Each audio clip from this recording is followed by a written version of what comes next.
Hello, guys and gals. Me, Mood Horror, a little bit about virus investigations. I told y'all months ago that because of the way the world is, computer viruses have gotten pretty advanced. In fact, today we're about to witness something that's quite new, a virgin virus, if you will. Ladies and gentlemen, let's get started with something known as fileless malware. Now, what happens when a malware doesn't necessarily exist on the file system? What happens when it's a fatherless malware, a maidenless malware, whatever kind of behavior you want to call it? This one is all malware that's actually hidden in the lock system of your Windows computer. Now, let's start off one thing. This is a Windows-oriented virus, like most, because most people use Windows, okay? Most people are probably going to be the targets of Windows. Now, you probably read about this around in the world, but yes, this is a fileless malware that's hidden inside shellcode in the Windows event logs. Now, to start off with, let's get into how you get infected. It is your fault because you clicked on a weird link, you downloaded a weird file, and you launched the weird file all on yourself. Most of these pieces of malware typically start off with the catalyst, if you will, the little program, the little macro script that basically you yourself have to launch and give full permissions to. So again, let's just start off with, how do I keep myself safe? If anybody, and I mean anybody, all right, even the Lord above, even your mom, sends you a nice little file in your email, whatever, communication platform you use. If your friend sends you, hey, buddy, check out this game on Discord, do not launch it, okay? Don't launch any random program, okay? Keep that as general advice, okay? Just don't launch random programs that you just downloaded. You haven't even dropped into a virus check. You haven't dropped into anything. You haven't even just checked on it. If it says shady.exe, probably a good idea not to click on it, okay? That said, though, let's get into the actual meat and potatoes and fun of this entire scenario. This comes at us from Dennis Legeza, who's actually the lead security researcher at Kaspersky, who actually discovered this alongside the entire Kaspersky team months ago, where they were actually investigating a piece of malware that was sitting around doing this fileless behavior. So the first way that this works is somebody would infect you by making you download a RAR file, all right, through a legitimate website, okay, through a legitimate system. Now, this would allow you to actually launch what is known as Cobalt Strike, a payload for Cobalt Strike, or also known as, Silent Break, another piece in this entire puzzle. Now, Cobalt Strike, we've looked at before. If you don't know what it is, basically it's a red teaming toolset. It's a penetrations testing toolkit. It's a software for adversary simulations, okay? Now, again, while the nature of the software has good intentions behind it, it's literally just used for adversarial testing. It's literally used for simulations. One could use the same software for malicious purposes. So somebody had infected them using Cobalt Strike. Now, again, this is just one piece of the mega puzzle because this entire attack was orchestrated through commercial software, through homebrew stuff, random GitHub scripts, and very customized software. So there's a lot of tool sets being used in this situation. Those are just one of them.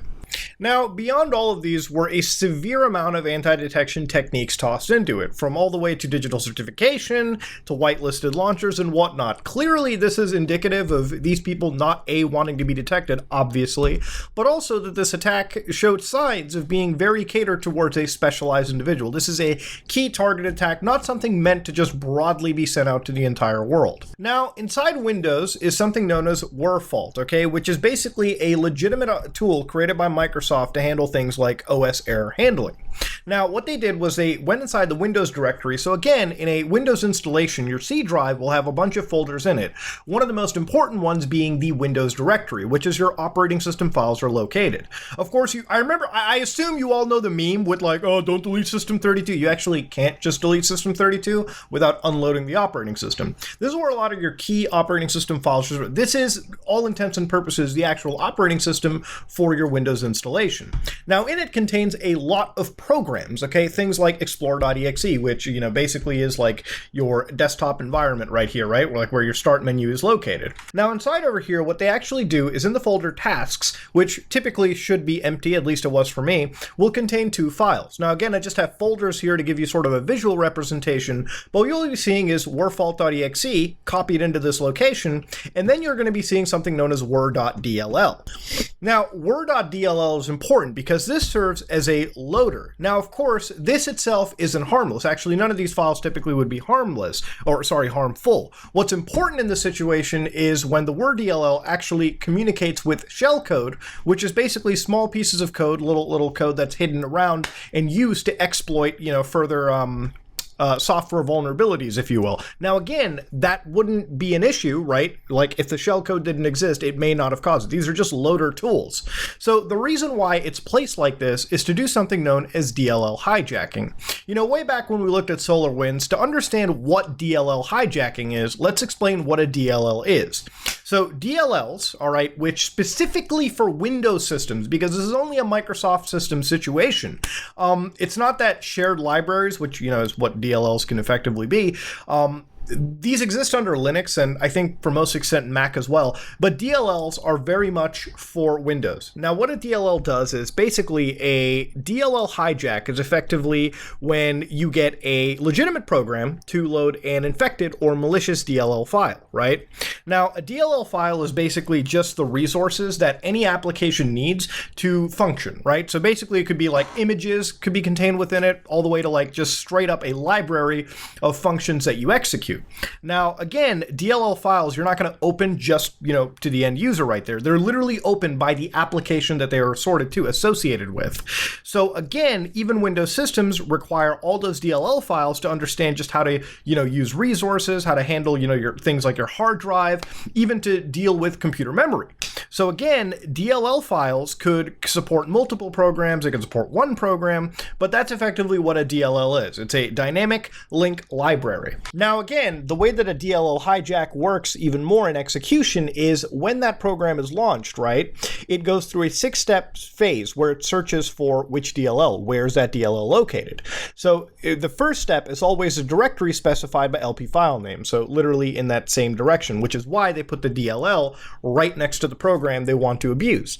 Now, of course, you've got the system directory that comes after it, then the 16-bit system directory, the Windows directory, then the current directory, then the directories that are listed in the path environment variable. So again, by abusing this list, what we're actually doing is DLL hijacking. You might be like, but Muda, how do I know I've even been affected by a DLL hijack?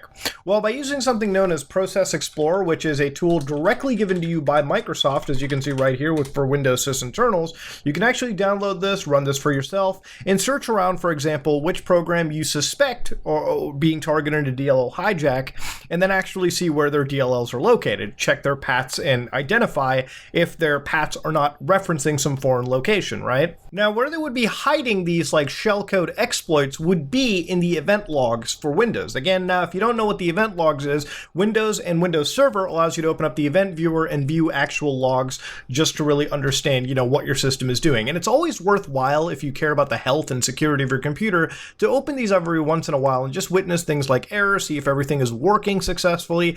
Most of these are actually just, pieces of information that are telling you that, hey, things were successful, or this is what happened on your system, or this is what failed, right?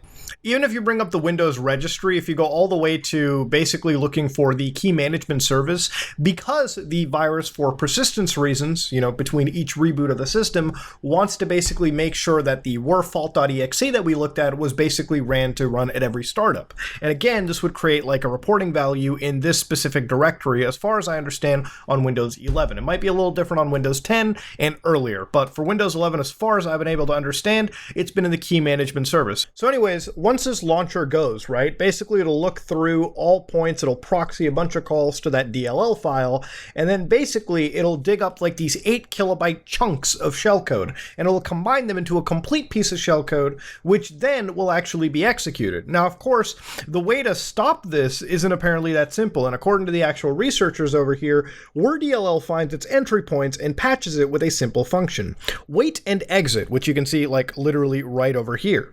Wait and exit on the screenshot above would just call wait for single object with a log gathering thread ID and then exit, meaning no real werfault.exe error code handling could ever be executed.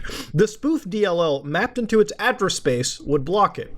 And then, of course, later on, they would actually detail exactly what was being looked into the shellcode, right? So this would be in the event logs itself. Now, of course, it would then basically translate, and according to this right up over here, address of the next stage Trojan, also contained with the address extracted from the event logs, a standard ROR13 hash of exported function names load inside this Trojan. So OXE124D840. And then, of course, you'd get the address of the string Dave and a constant 4, which become the arguments of the exported functions found by the hash.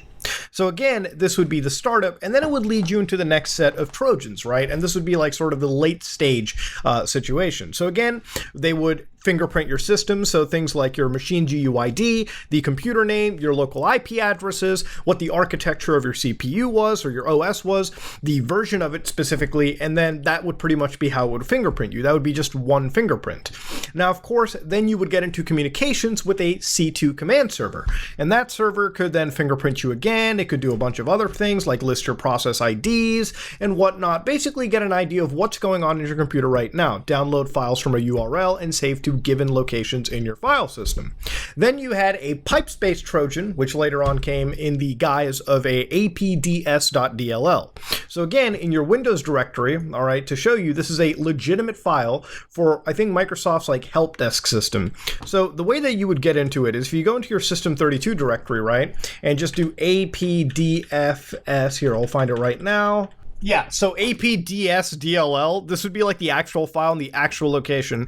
This would be moved to the base Windows directory, okay? That's when you know things are getting a little sussy-wussy. So this would then connect to further C2 servers, and then they could do even more wilder things. So according to Kaspersky, they could take screenshots. Of course, list files in your directory, understandable, run shellcode from the C2, delete your files, inject provided code into processes with a given name, and then gain current processes available privileges. So again, they can do a lot of nasty things once they've moved into your system this way. Of course, they even went into the situation and tried finding all these websites, the domains associated with them, and the various like virtual private servers that they were actually using in this attack, right? So they all came from like Dream VPS, Linode, Namecheap, whatever you want to call it, V1984. What's really interesting in this situation, what blows the mind away, is because of how sophisticated this hack is. Now, of course, in the surface level, everyone looks at it and thinks, it's got a bunch of commercial, pen testing software, a lot of, custom homebrew GitHub scripts, and it was actually done by what seems to be a pretty good group of actual hackers. So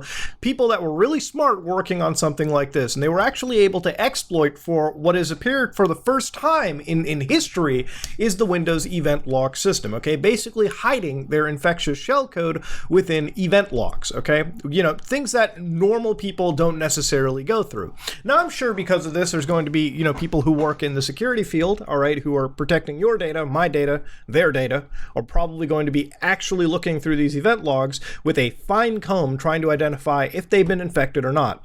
Because like a lot of infections, these things typically get found out, unfortunately, months after they've actually done all their dirty deeds, right? We've seen the same with SolarWinds, and we've seen the same with any hack. These hacks all happen through a recon phase that typically goes undetected, especially when it's done with such, care like this. And then, of course, when all is said and done and people are finally, combing through something, right, just randomly, or, something gives itself up, then they find out, oh, this has existed for a while. And sometimes things like this can exist for months, which when it comes to somebody hacking you or running some form of data extraction is a very, very long time. So ladies and gentlemen, this is one piece of malware that actually was quite new, all right, one that almost can sometimes be nearly undetectable, one that serves as a fileless behavior. But of course, the similarity to a lot of these things is just be careful with what you do on the computer. Now, I don't really see a reason for most average Andes to be infected by something like this, but who knows? With tons of malware being offered as a service these days, where you can go on to malware websites, even on the clear web, if you will, and pay $5-7 a month or something for, whatever toolkit that exists out there. I was literally reading the other day that there was a pretty bad remote access Trojan floating around on the internet for sold as a service for a few bucks a month. And it actually broke the rule, you buy what you pay for, you get what you pay for, because for $7, it was actually pretty nasty and dirty. So again, when malware like this gets really successful and it's, basically sold as a service to the average person, then it falls into the hands of people that have more micro level involvements with everyone on the internet. So again, it always disseminates into somebody that wants to infect the general person. So again, that's where these things sort of go down. It starts with like, hey, we want to care about the company level, we want to infect these big actors, and when the little guys just want to fuck around the other little guys, that's when things get a little dangerous, when tools as sophisticated as this start to show up in the wild. And that being said, though, the real key focal point to this is learn to containerize, sandbox your systems, VM your systems, so that if somebody does send you something shady, which you should never launch, period, you need to have the most protections you can, because who knows what's going on with the program. In this case, we saw completely legitimate programs, completely legitimate loaders that would not have been picked up in any normal capacity, suddenly calling out through shellcode that was then found, pieced together, and used to execute a pretty nasty piece of Trojan software that infected a computer pretty bad. Ladies and gentlemen, this is me, Mudahar, and if you like what you saw, please like, comment, and subscribe. Just like if you dislike it, let me know if you learned something.